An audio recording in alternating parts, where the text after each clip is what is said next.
আসসালামু আলাইকুম এভরিওয়ান। আমি গিয়েছিলাম আমার বাবার বাড়িতে। ওখানে গিয়ে সবজি খেতে গেলাম। গিয়ে দেখলাম ওদের গাছে কত সুন্দর মরিচ ধরেছে।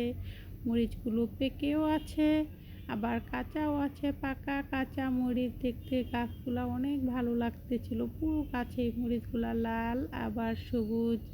দেখেন কতটা সুন্দর লাগছে।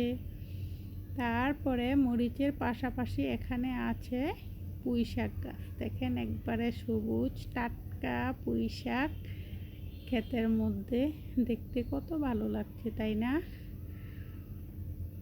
আমরা তো গ্রামে থেকে টাটকা শাকসবজি খেতে পারি না, কারণ আমরা শহরে থাকি, শহরে টাটকা পাওয়া যায় না। তারপরে পাশাপাশি দেখি একটা হাঁস মুরগির বাচ্চা নিয়ে ঘোরাফেরা করছে। মনে করছে যে এগুলো ওরই বাচ্চা।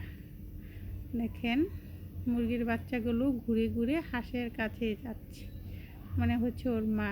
আবার পাশের বাড়িতে গিয়ে দেখি গাছে একটা মিষ্টি কুমড়া ঝুলে আছে। দেখেন মিষ্টি কুমড়োটা কতটা সুন্দর গাছের মধ্যে পেকে আছে, এবং মিষ্টি কুমড়াটা বেশ বড় ছিল।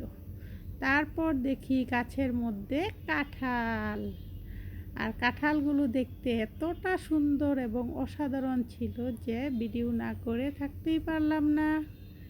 দেখেন গাছে অনেকগুলো কাঁঠাল এসেছে। দেখেন গাছে কাঁঠালে ভরা। তারপর একটা চাচি আমাদের পান দিল। দেখেন উনি সুপারি কাটছে, সুপারি পানের মধ্যে দিয়ে কিভাবে পানটাকে সাজাচ্ছে।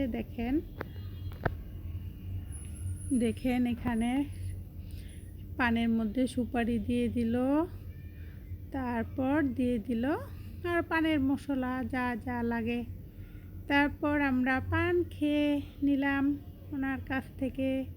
আবার বাসার জন্য কিছুটা নিয়েও নিলাম। কারা কারা আমার মতো হঠাৎ হঠাৎ পান খান কমেন্টে জানাবেন।